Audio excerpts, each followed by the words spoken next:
안녕하세요. 한밤의 기막힌 투자 주말 방송의 진행을 맡은 아나운서 박지연입니다. 한밤의 기막힌 투자 주말 방송에서는요. 주식 잘 알려주는 백수 오빠라는 코너로 진행되고 있고요. 또 국내 증시와 해외 증시 투자를 할 때 반드시 알아야 할 교육을 진행할 예정입니다. 네, 오늘 1부에서는요. 김정철 본부장님이 국내 증시에 관련된 교육을 진행할 예정이고요.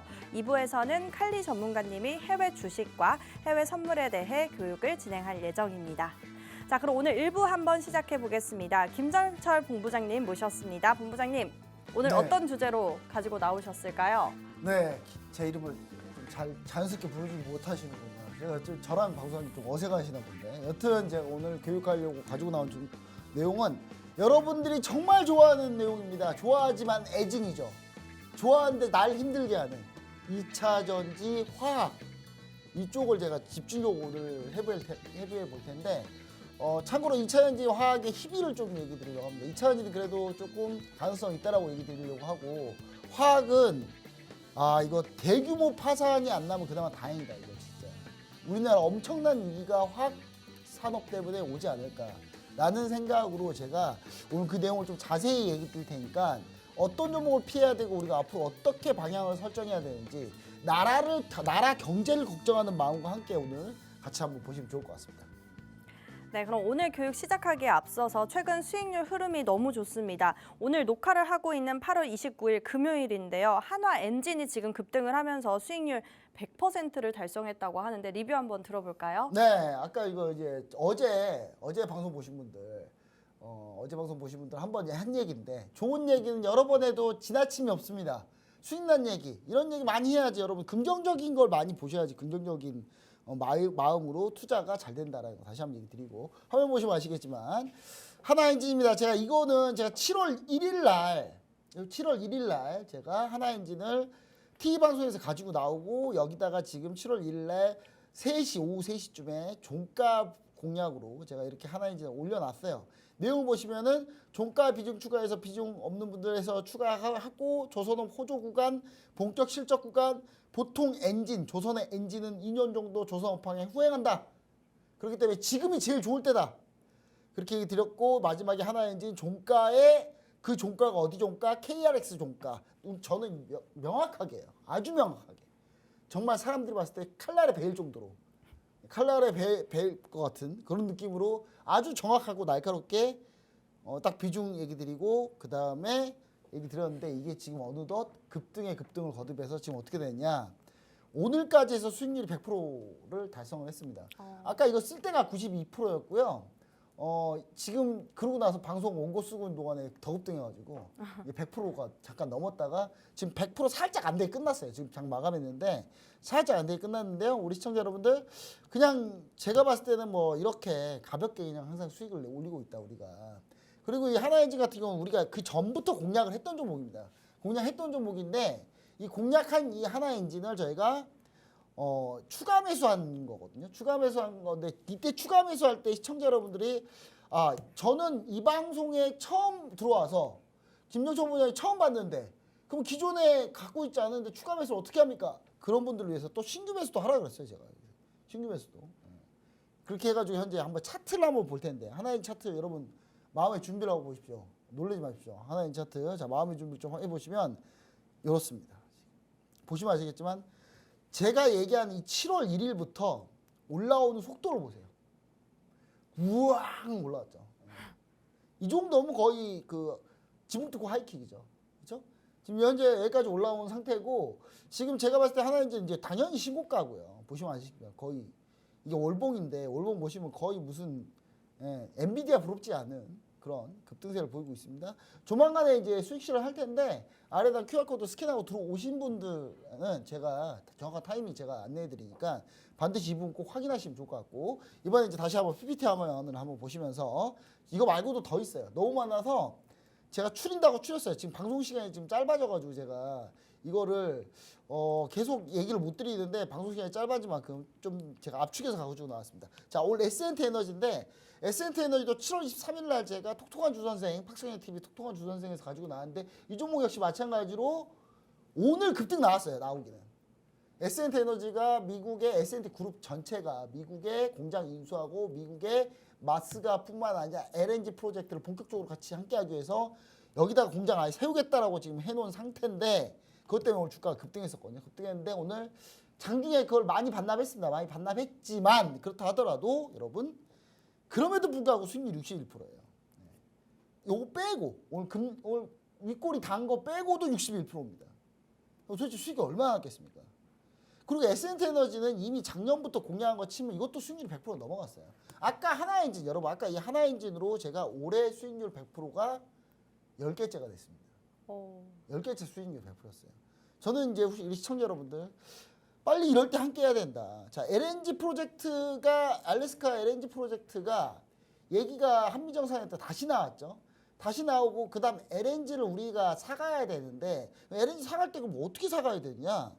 방법 뭐겠습니까? LNG 배로 옮겨서 그 다음에 LNG를 갖다 놓고 쟁여놓고 가만히 냅둬요?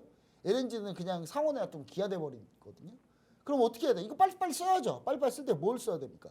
LNG 발전소 지어서 그 전력을 만들어야 되지 않겠습니까? 그렇기 위해서 LNG 발전소 관련주인 이런 종목들이 올라간다고 제가 그렇게 얘기 드렸는데 여러분 이것도 7월 23일 함께 하신 분들은 수익을 지금 엄청나게 많은 수익을 내고 있다. 이렇게 얘기 드리고요. 그 다음에 또 이거는 이제 지난주에 제가 이 방송 박지연 아나운서님과 함께 네. 지난주에 이거 히든 종목이었어요. TFE 8월 21일 날도 했었고 8월 22일 날 제가 방송 녹화하고 이거 8월 24일 날 여러분 보셨을 거고 이 방송에서 제가 가지고 나온 게 TF입니다. 히든 종목이었고요. TFE 같은 경우도 이번 주에만 20% 넘게 상승을 한 상태입니다. 반도체 관련주 제가 반도체 중에 하반기 실적 본격화된다. 이 종목 봐야 된다고 얘기 드렸던 종목 이 종목 얘기 드릴 때 특징이 뭐였냐면 기관이 거의 뭐 대주주 될 기세로 왕창 사고 있다. 근데 여기에 외국인마저도 왕창 샀어요 지금. 이런 상태다 현재. 그렇게 해서 현재 지금 20% 넘는 수익률을 보이고 있습니다. 그리고 또 여러분 거의 이제 그런 말이 있어요. 매수는 기술, 매도는 아트, 매도는 예술. 라임이 살아있죠. 매수는 기술, 매도는 예술. 자, 매수 기술, 매도 예술 보여드릴게요. 자 보시면 7월 15일 날 제가 로보티즈를 역시 공략했습니다. 이게 화면이 뭐냐면 아래 하단 QR코드를 스캔하고 들어오시면 이쪽으로 와요. 이쪽으로 오게 되면 제가 여기다가 레인보 로보티스 매도하고 로보티즈로 갈아탑니다 해서 로보티즈 75,500원에 얘기 드렸죠. 그렇죠? 그리고 밑에 하단 보시면 이거는 이제 제가 또 보유 중이었던 코덱스 레버리지 수익 왕창 난 겁니다. 거의 한 500만 원 더 우리 시청자님 한 분이 수익 인증을 올리신 내용을 그대로 제가 갖고 온 거고요. 그리고 나서 로보티즈 어떻게 됐죠? 7월 15일 공략에서 8월 26일 로보티즈 10만 1,000원 매도 해서 34%. 8월 26일에서 8월 26일. 10만 1,000원에 매도 34.1% 딱 수익내고 어떻게 했습니까? 어제 로보티즈 유상증자 급락. 근데 제가 뭐라 그랬어요? 어제 제가 TV 방송 나왔거든요. 박세진 TV TV 방송 100억 마스터 플랜에서 로보티즈 그냥 오늘 매수 다시 하시면 됩니다. 오늘 어떻게 했죠? 오늘 밀린 거 다시 다 올렸어요, 다시. 여러분. 자, 주식 매매 이렇게 주식 투자 이렇게 하는 겁니다. 너무 제가 종목 지금 한 20개 있는데 수익률 할게. 그중에 딱 3개가 4개 가져왔어요. 4개. 이게 20개를 다 하잖아요. 제가 따로 특별 프로그램 편성해야 될 정도예요. 아래 하단 QR코드 스캔하고 지금이라도 있지 않습니다. 반드시 꼭 들어오시면 저와 함께 할 수 있습니다. 네, 에센트 에너지, 한화엔진 같은 이런 100% 가까운 수익률 나도 얻어가고 싶다 하시는 분들은요. 지금 하단에 보이시는 이 QR코드 인식해서 들어와 주시면 되겠습니다. 자, 그럼 바로 오늘 교육 주제인 2차 전지와 화학, 엇갈린 희비에 대해서 한번 알아보도록 하겠습니다. 이 최근 화학주들이 장기간 불황에도 주가가 소폭 반등을 해줬는데요. 하지만 화학주들 포함한 2차 전지 관련주들 여전히 주가 레벨이 바닥권입니다. 오늘 이 테슬라의 유럽 매출 급감 소식 2차 전지 관련주들에게는 또다시 악재가 되고 있고요. 또 화학주들은 적자가 커지면서 지금 정부에서 구조조정에 개입할 수밖에 없는 상황이 왔습니다. 본부장님, 이 향후 2차 전지와 화학 관련주들 어떻게 보실까요? 오늘 이제 2차 전지 좀 이제 전체 섹터 한번 화면 보시면은 오늘 거의 폭탄 맞았어요. 2차 전지 폭탄 맞았는데 오늘 2차 전지가 뺐던 거를 그나마 제약바이오랑 몇 군데가 버텨가지고 지금 놓은 상태인데 보시면 2차 전지 오늘 완전히 지금 거의 다 뭐 이렇게 폭탄 맞았죠 완전히 전부 다 급락하고 난리 났습니다. 근데 이게 테슬라의 그 유럽 판매 급감 때문에 그러니까 테슬라는 급감하고 BYD가 올라왔는데 BYD는 우리나라가 배터리를 납품하지 않거든요. 그러니까 우리나라 배터리들이 쓰는 게 더 쓰인 겁니다. 그리고 그래서 이제 오늘 급락한 건데 저는 사실 화학주는 크게 걱정하지 않습니다. 왜냐하면 2차전지는요. 화학주 중에 2차전지도 화학입니다. 2차전지의 4대 소재가 뭐냐면 양극전지, 전해질, 분리막. 이 모든 게 다 화학 소재예요. 그리고 반도체에 들어가는 것도 또 화학 소재가 있고요. 근데 여기서 이제 2차전지 화학은 저는 그래도 2차전지 화학은 괜찮다. 충분히 우리가 또 볼 수 있다고 생각하는 이유는 뭐냐면 ESS하고 신재생에너지입니다. 지금 트럼프가 신재생에너지에 대해서 뭐 보조금 승인 안 하네, 뭐 하네, 뭐 신재생에너지는 이거 사기다, 뭐 이런 얘기 계속 하고 있는데 그래봤자 어차피 여러분 지금 현재 미국 전력의 상당 부분 신재생이에요. 신재생화 되고 있고 지금 현재 미국이 원전 전력 비중보다 신재생 전력 비중이 훨씬 높습니다. 지금 현재. 지금 원전 하나 지어봐야 원전 이거 몇 년지 걸리는데 이거 신재생이 훨씬 더 빨리 설치할 수 있거든요. 저는 그 부분을 좀 생각해 본다면 저는 ESS 신재생 에너지를 하게 되면 무조건 ESS 따라오거든요. ESS 따라오게 되면 2차전지는 결국 전기차 배터리에 쓰나 이걸 ESS에 쓰나 똑같은 겁니다. 결국. 똑같은 거기 때문에 저는 사실 2차전지는 올라올 수 있다고 보고 있어요. 그러니까 시청자 여러분들이 2차전지 너무 걱정 안 하셔도 된다. 최근에 우리가 2차전지 공략하고 있는 종목도 있고 심지어 오늘 그래서 제가 히든 종목으로 또 2차전지 관련주로 가지고 나왔어요. 근데 뭐가 안 된다? 화학주가 안 된다. 화학주. 일반 순수화학. 일반 순수화학 대표적인 게 뭐가 있습니까? 롯데 그룹 전체를 지금 무너뜨리고 있는 롯데케미칼. 롯데가 지금 이 롯데케미칼 때문에 지금 거의 지금 그로기 상태에 왔거든요. 롯데케미칼 주가 보시면 아시겠지만 현재 차트 보시면은 이렇습니다. 그냥 주구장창 떨어졌어요. 주구장창. 그렇죠? 롯데케미칼뿐만 아니라 LG화학 역시 순수화학을 하고 있는데 LG화학 같은 경우는 요거 같은 경우는 2차 전지를 같이 하고 있기 때문에 약간 2차 전지 반 들어갔다고 보시면 돼요. 2차 전지 전구체 하고 있기 때문에. 자, 그다음에 LG화학 말고 또 뭐가 있습니까? 2차 전지 그냥 화학 중에 순수화학은 하나솔루션도 있고요. 근데 하나솔루션 또 뭘 같이 하죠? 태양광을 같이 하죠. 태양광 모두를 같이 합니다. 그렇기 때문에 하나솔루션 주가 흐름은 좀 다른 거예요. 다만 순수화학을 하는 것들은 여전히 안 좋은데 대한유와 마찬가지고요. 최근에 좀 한번 올라왔죠. 그럼 이제 이 화학주들이 최근에 올라온 거를 우리는 어떻게 받아들여야 됩니까? 라고 하는데 저는 매도해라 일단. 화학, 기초화학, 순수화학, 범용화학 쪽은 사실상 절대 매수하면 안 된다. 왜냐하면 어떻게 당할지 모른다 이거. 이유는 뭐냐면 최근에요. 여천 NCC라는 화학회사가 있어요. 이거는 상장사는 아닙니다. 이거는 하나솔루션하고 DL케미칼, DL 지주회사의 자회사인 DL케미칼이 합작해서 만든 회사인데 여천 NCC가 예전에 이 여천 NCC가요 직장 평균 연봉 1위였어요. 그 정도로 실적이 잘 나왔거든요. 한 몇 억 됐어요. 근데 지금 여천 NCC 파산 직전입니다.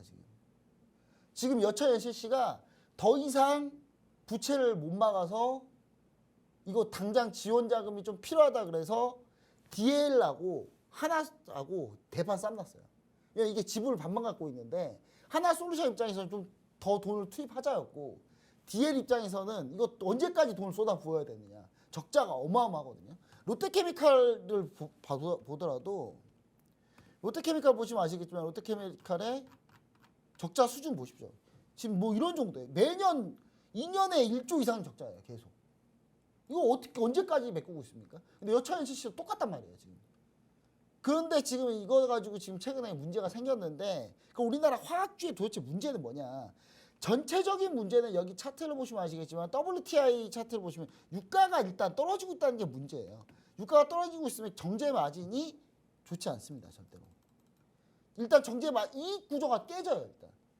그리고 여기 추가로 이제 PPT 화면을 보실 텐데 PPT 화면을 보시면 이제 이 부분에서 우리가 좀 공부를 같이 교육 공부를 좀 같이 하셔야 되는데 자 화학은요 석유화학 특히 석화라고 하죠. 석유화학입니다. 석화 먹는 석화 말고요. 네. 먹는 석화 굴 말고 네. 예, 석유화학 자 한번 보십시오. 자 제목을 뭘로 잡아놨습니까? 공멸하느냐 지금 여기까지 왔어요. 우리나라 석유화학은 우리나라 석유화학 자 모든 석유화학 여러분이 지금 여기 쓰고 있는 플라스틱 제품 여기 다 석유화학으로 만드는 거예요, 여러분. 근데 우리나라 이거 지금 다 파산하게 생겼어요, 지금. 왜 파산하게 생기냐? 원래 석유화가 어떻게 나오냐면요. 원유를 가열을 하게 되면 그럼 제일 위에 뭐가 뜨느냐면 제일 위에 천연가스가 떠요. 여기. 액화 천연가스가 뜨고요. 석유가스가 LPG가 뜹니다. LPG. 그 다음에 LPG 밑에가 휘발유. 휘발유 제일 가벼우니까 휘발유 밑에가 나프타. 나프타 밑에가 등유. 등유 밑에 경유. 경유 밑에 중유. 그 다음 찌꺼기 가지고 만드는 게 아스팔트예요. 근데 여기서 우리가 화학 제품은 어떤 걸 쓰냐면 나프타라는 걸 씁니다. 여천 NCC에서 그 N이 나프타예요. 이 나프타를 가지고 화학 제품을 쓰는데 화학 제품 어떻게 쓰냐면 이 전체 비율에서는 나프타가 24.6%를 차지합니다. 그러니까 석유를 정제하게 되면 24.6%가 나프타예요. 상당수 부분을 차지하고 있죠. 자, 석유화학은 이렇게 됩니다. 나프타를 빼가지고 이 나프타 가지고 플라스 에틸렌 만들고 프로필렌 만들고 부타티에 만들고 BXT 만들고 BTX 만들고 합성수지, 합성원료, 합성고무 기타 제품 해서 플라스틱 가공해서 전기 부품 만들고 섬유 가공해서 의류 만들고 고무 가공해서 타이어 만들고 정밀하게 해서 화장품 만들고 우리나라 모든 신생활에 쓰는 모든 게 다 석유화학 제품이에요. 근데 이게 두 가지로 나뉩니다. 범용화학하고 스페셜티로 나뉘는데 이수 스페셜티 케미컬이 그 스페셜티라는 회사예요. 근데 우리 지금 뭐가 안 되고 있어요? 범용화학이 안 되고 있어요. 스페셜티가 2차 전지 반도체에 들어가는 것들의 화학을 스페셜티라고 하는 거고 일반 화학을 일반 에틸렌, 프로필렌, 부타티엔 요거를 범용화학이라고 하는데 이 범용화학이 지금 중국한테 가격 경쟁력이 답이 안 나옵니다. 우리가 아무리 만들어 봐야 중국 거에 반값밖에 중국 거는 우리 거에 반값도 안 돼요. 그러니까 중국은 그 석유를 어디서 더 싸게 갖고 오거든요. 러시아에서 싸게. 그럼 중국 때문에 우리가 거의 망하느냐? 꼭 그렇지도 않습니다. 우리가 뭐가 문제냐면요. 이 중국보다 더한 데가 곧 이제 2027년, 8년에 증설이 들어가요. 어디냐? 중동입니다. 사우디, 아랍에미리트. 얘네들이 중동 들어가는데 얘네들 규모가요. 중국의 3배, 4배입니다. 지금. 그럼 얘네가 2027년, 2028년에 얘네는 심지어 거기서 석유 캐서 바로 에틸렌, 프로필렌 바로 바꾸고 거기서 바로 화학제 바로 나온단 말이에요. 원가가 더 싸요, 여기가. 중국도 이제 곧 다 망할 거예요, 중국도 이제. 그 우리나라는 어떻게 돼요? 우리나라는 더 먼저 망하죠. 이거 답이 없어요, 여러분, 지금. 방법이 없어요. 나라에서도 이 방법을 찾아보려고 하는데 방법이 없어요, 지금. 저는 그래서 전 정부가 얼마나 한심하냐면 이거를 전 정부부터 했어야 됐어요. 이거 문제를 여천시시 문제 생긴다. 롯데케미칼 문제 생긴다. LG화학 지금 죽어가고 있다. 이 얘기가 지금 3년 전부터 나왔는데 전 정부 계속 놀고 손 놓고 있다가 결국 이 사태까지 왔어요. 지금 이제는 이미 늦었어요.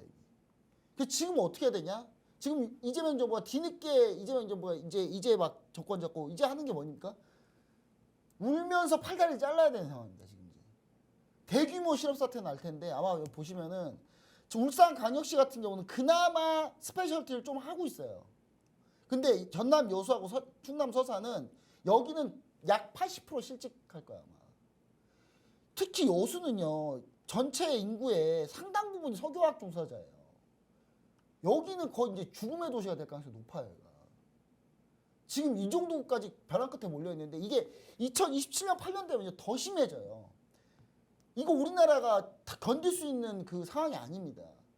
연쇄도산할 가능성이 높아요. 근데 이게 부실 규모가 몇십조 원이 될 거란 말이에요. 그 우리나라 지금부터라도 지금 빨리 구조조정해야 된다. 근데 결론은 뭐냐면 자 범용화학 스페셜티 그 범용화학 진입장벽이 낮아서 대규모로 하는데 이거는 무조건 규모 경제입니다. 크게 만들면 뭔가 싸요. 거기에 심지어 바로 옆에서 석유나는 중동에서 하겠다는데 이거 답이 안 나오는 거예요. 이게 중국도요. 중동에서 2027년 8년에 이거 제품 나오기 시작하잖아요. 중국도 다 망합니다. 이제. 지금 그런 상황인데 우리가 지금 뒤늦게라도 지금 스페셜티로 빠르게 전환해야 되는데 범용화학은 근데 완전히 포기할 수 없는 게 범용화학을 포기하면 어떤 사태가 벌어지냐면 우리나라 요소수 사태 난 거 맞습니까? 중국이 요소수 수출 안 해버리니까 우리나라 모든 화물차 다 섰잖아요. 그러니까 우리나라에 필요한 양은 우리나라가 직접 만들긴 해야 돼요. 그 수준이 어느 정도인지 그리고 그걸 어떻게 해서 구조조정할 건지를 그걸 결정해야 되는 지금 최악의 상황에 와 있다. 그래서 여러분 절대 화학주는 절대 지금 현재 하시면 안 된다는 거. 그러니까 우리나라가 1년에 소비되는 그 양 정도 플러스 알파 조금 정도는 그다음 이제 저장할 수 있는 정도까지는 그렇게 생산해야 되는데 지금 우리나라가 쓰는 거에 약 3배 정도 생산한단 말이에요. 그럼 어떻게 잘라야 되냐면 한 몸이 있으면 3분의 1을 잘라내야 돼요, 몸에서. 여러분 그게 얼마나 아픈지 아십니까? 이게 실직을 못해도 몇십만이 실직당할 거예요 아마. 이 사태를 왜 전 정부는 손 놓고 있었냐는 거예요. 저는 전 정부가 너무 원망스러운 게 이걸 우리가 3년 전에 이미 했잖아요. 들어갔잖아요. 그러면 이 꼴이 안 났어요 지금. 근데 지금 이거 완전히 다 말아먹은 거거든요. 완전히. 원전도 다 말아먹어. 석유화학도 다 말아먹어. 그 전 정부는 밥에 물 말아먹는 거 전문인가 봐요. 아주. 말아먹는 거야 천재들이신 것 같은데 결국 이걸로 해서 거의 다 망해가고 있다 지금.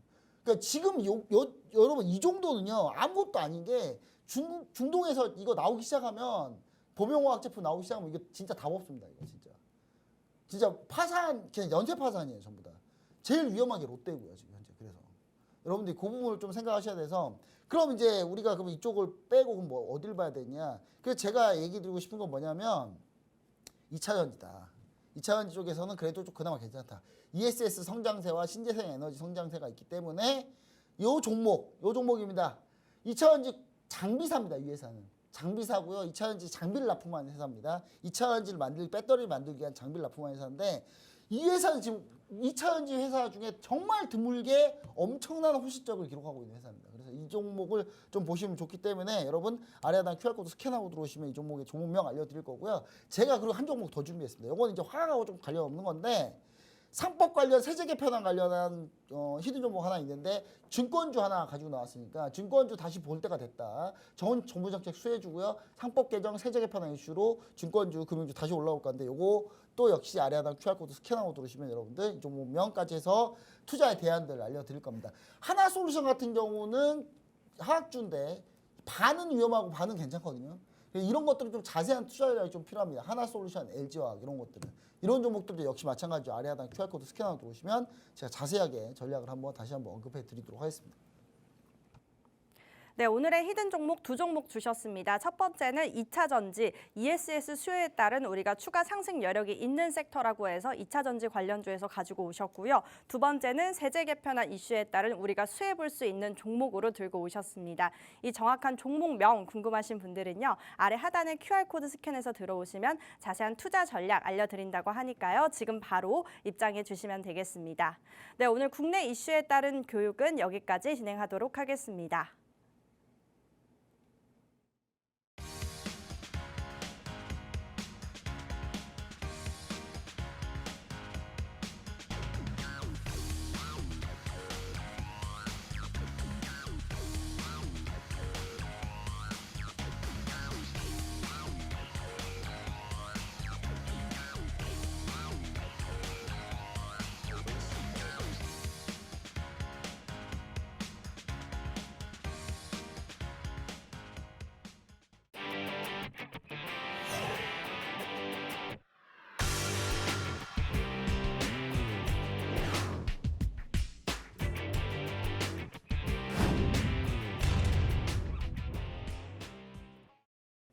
자, 그럼 이분은 칼리 전문가님이 해외 주식과 해외 선물에 대해 교육을 진행할 예정입니다. 칼리 전문가님 모셔볼게요. 전문가님 안녕하세요. 네, 안녕하세요. 반갑습니다. 네, 오늘 어떤 교육으로 준비해 주셨을까요? 네, 오늘은 제가 이제 지난주에 선물에 대한 이론이나 내용 자체를 좀 설명을 드렸다라고 하면 앞으로 우리가 계속적으로 이 시간에 교육을 담당할 수 있는 내용 중에 가장 핵심이 기술적 분석이거든요.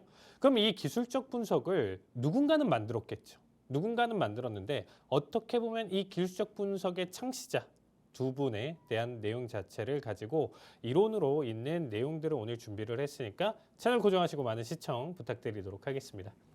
네, 그럼 오늘 교육은 다우 이론과 또 엘리어 파동 이론 준비해 주셨습니다. 좀 더 구체적으로 그러면 들어볼까요? 네, 일단은 다우 이론이라고 들으셨던 분들은 아실 거고 특히나 이제 기술적 분석에 대한 내용 자체를 공부하셨던 분들은 한 번씩 좀 들어보셨을 거예요. 근데 사실 지금 여기 계시는 지금 방송 시청하시는 모든 분들이 다 들어보셨을 만한 내용 자체. 다우라는 말 어디서 많이 들어보셨죠, 아나운서님? 다우존스인가요? 그쵸. 정확합니다. 다우존스 지수를 만든 사람이 다우예요. 그러니까 지금 찰스 다우랑 에드워드 존스가 해서 만든 게 이제 우리가 다우존스 지수라고 보시면 될 것 같은데, 자, 19세기 후반에 이 찰스 다우가 뭐냐면 간단하게 좀 얘기를 드리면 지금 어떻게 보면 우리가 시장의 트렌드를 가져가는 종목은 사실 미국 종목에서 아나운서님도 아시는 엔비디아, 마이크로소프트, 테슬라, 구글 이런 애들이잖아요.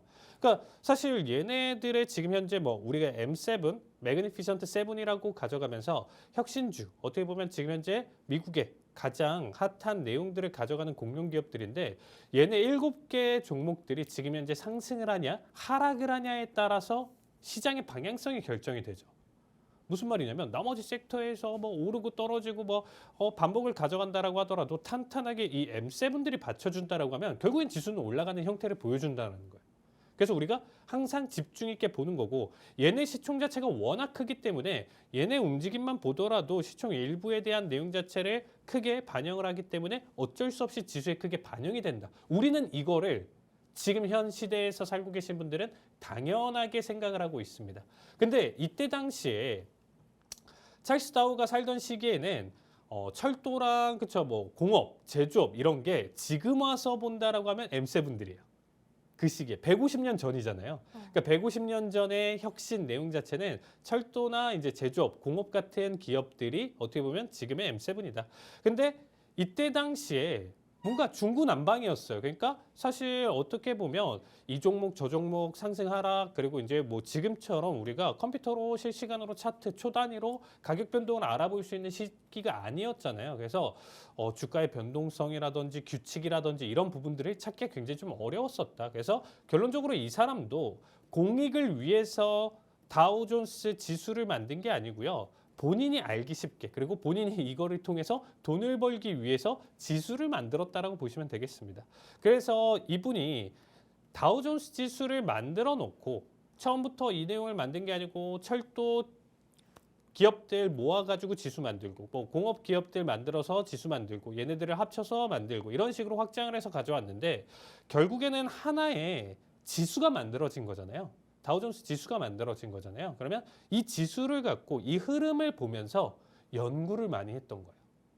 계속 상승과 하락 여기에는 분명히 어떤 의미가 있을까? 이 하락과 내용 자체에서 분명히 어떠한 내용들 이런 게 섞여 있을까? 150년 전부터 고민을 해보고 거기에서 특정 패턴이나 반복되는 결과를 가지고 시장에 대한 데이터 분석을 했어요. 어떻게 보면 완벽하게 기술적 분석의 시초, 내용 자체로 판단을 해볼 수 있는 내용 중에 하나겠죠. 그래서 어떻게 보면 현대 기술적 분석 기초 이론을 만든 사람이 어떻게 보면 찰스 다우다 이렇게 생각하시면 될 것 같고요. 자, 다우 이론의 6가지 기본 원칙을 한번 좀 보시면 가격은 모든 것을 반영을 한다. 모든 것이다라고 하면요. 개별 종목의 이슈가 될 수도 있고요. 우리가 현 시대를 산다라고 했었을 때 현 시점에서 본다라고 하면 트럼프의 말 한마디 파월 의장의 말 한마디 그리고 엔비디아 실적이 어땠냐에 따라서 움직임 내용 자체가 가격에 다 반영이 되죠. 그래서 우리가 그 실시간 그 시간 발표 시간 내용 자체를 꼼꼼하게 체크하면서 보는 이유가 거기서는 분명히 뭔가가 있을 것이다라는 걸 알기 때문에 거기에 대한 내용 자체를 체크를 하고 있잖아요.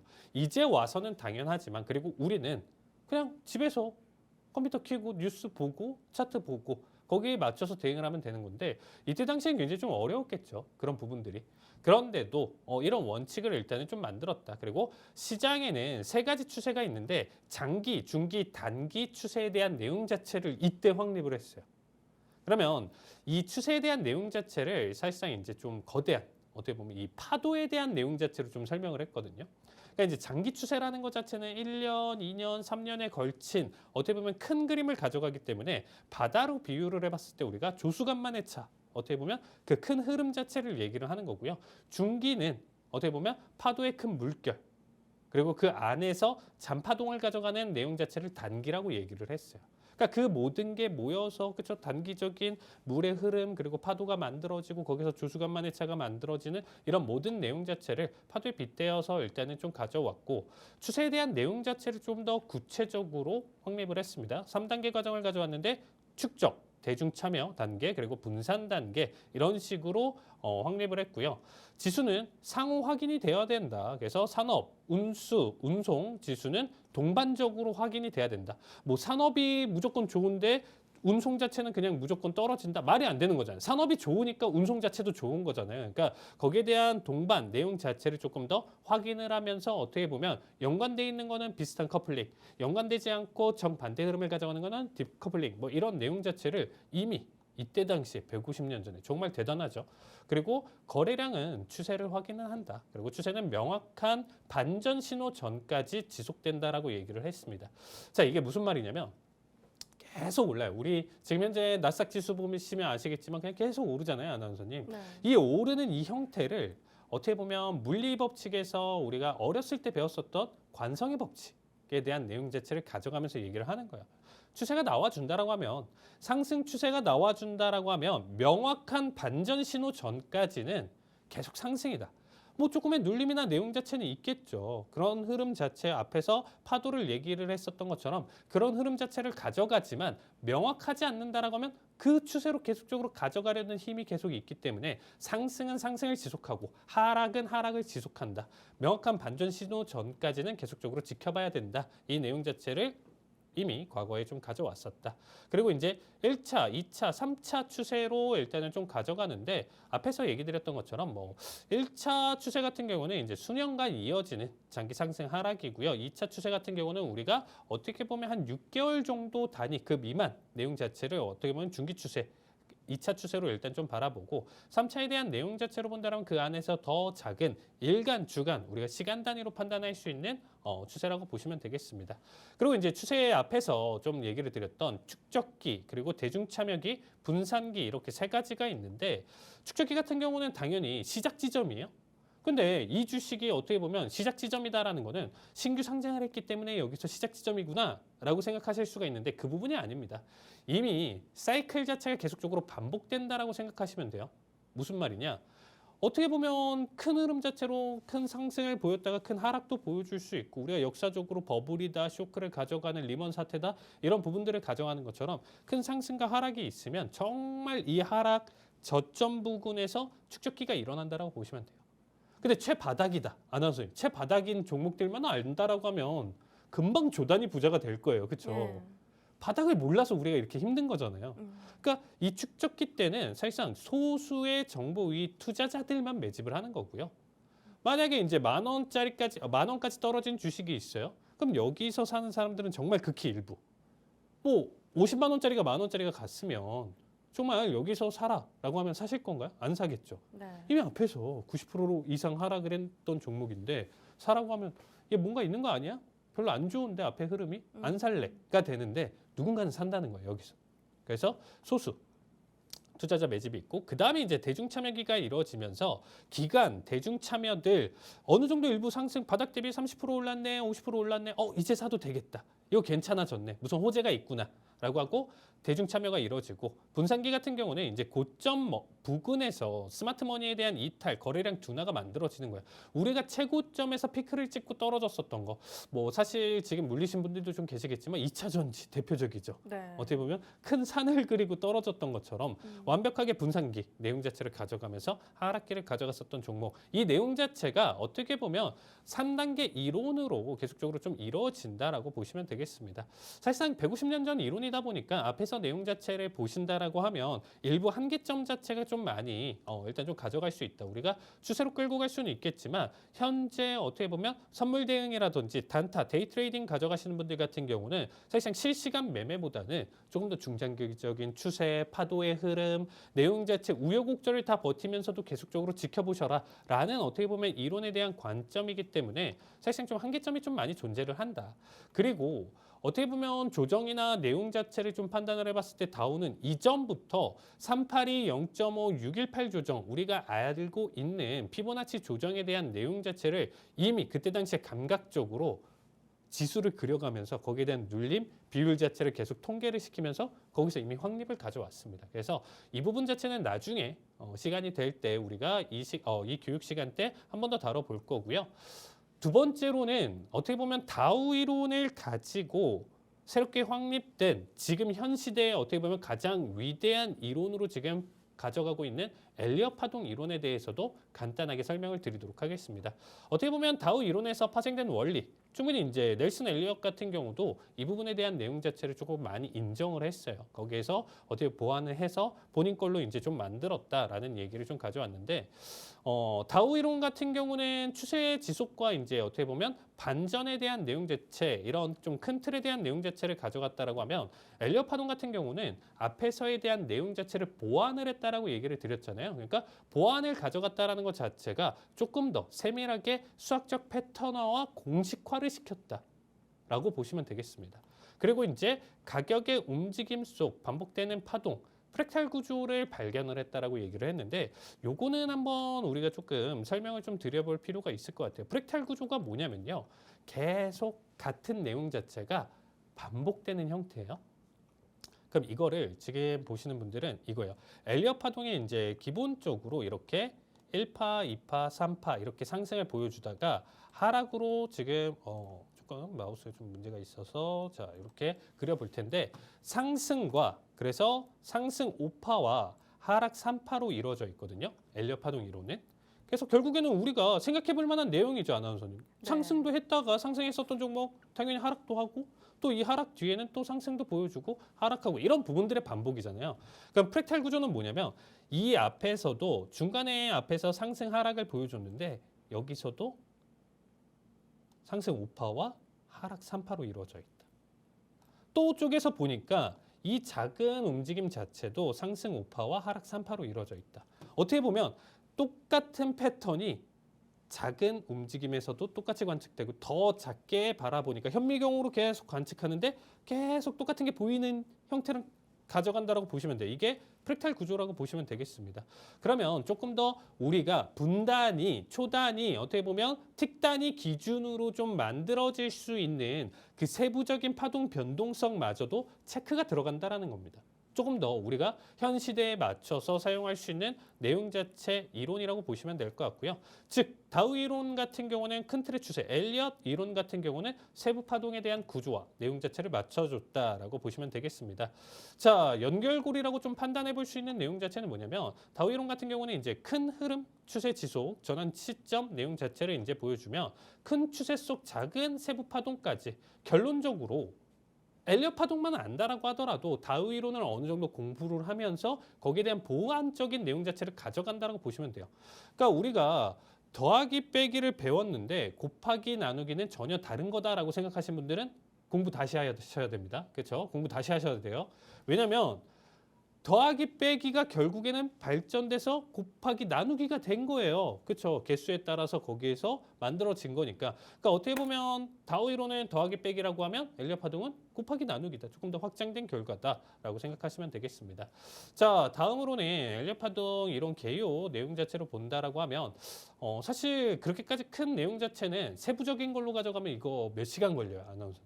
그리고 기술적 분석체가 제대로 된 데이터나 내용 자체로 가져가면 몇 시간 걸리는데, 오늘은 조금 첫 시간에 대한 관점 내용 자체로 보면 간단하게 우리가 좀 이론만 알자.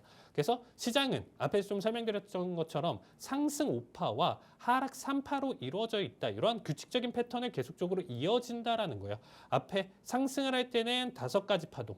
자, 카운트를 한번 세볼게요. 1파, 2파, 3파, 4파, 5파 이렇게 상승 5파고요. 하락 3파도 하나, 둘, 셋, 3개로 이루어지는 파동 내용이다라고 보시면 되겠습니다.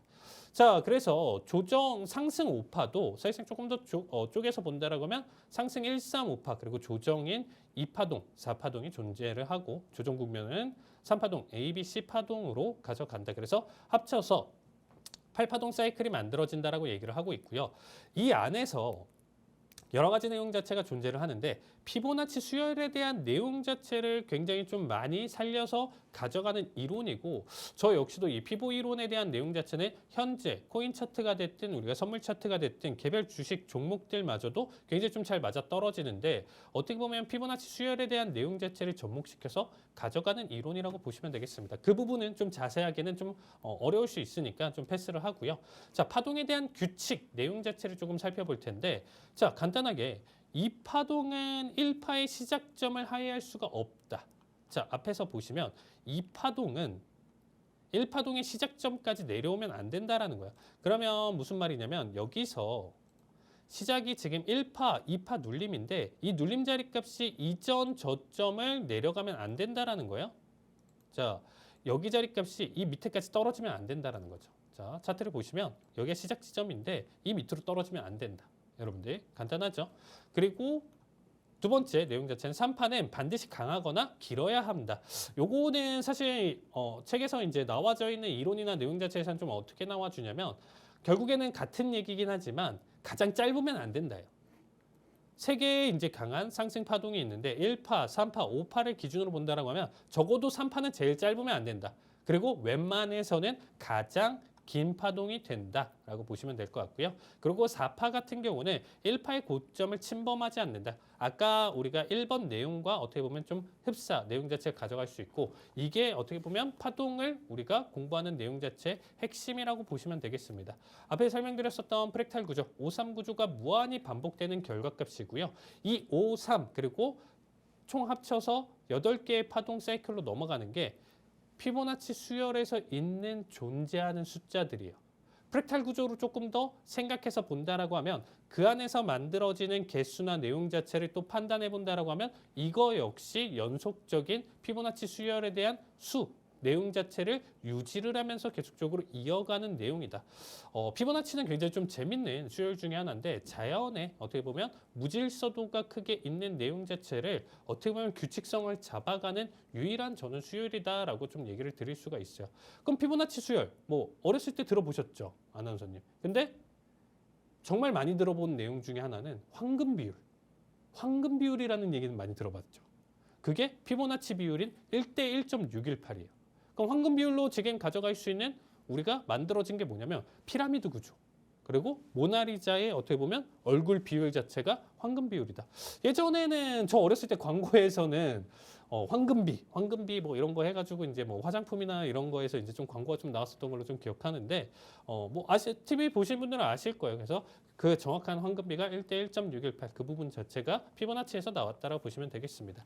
자, 엘리엇 파동 이론에서도 활용 자체로 좀 본다라고 했을 때 추세 분석, 매수 매도 타이밍을 완벽하게 우리가 좀 완벽하게라고 하기엔 좀 그렇고요. 파악하기 좋다. 그리고 얘기가 나왔었던 게 뭐냐면 이 이론을 가지고 08 리먼 사태 때 정말 큰 수익을 가져갔었던 사람들, 어떻게 보면 큰 하락의 숏을 가져가면서 봤던 사람들이 엘리엇 파동 이론을 참고로 해서 큰 수익을 벌었다 이런 얘기가 좀 나와주면서 다시금 최근에 재조명됐었던 거예요.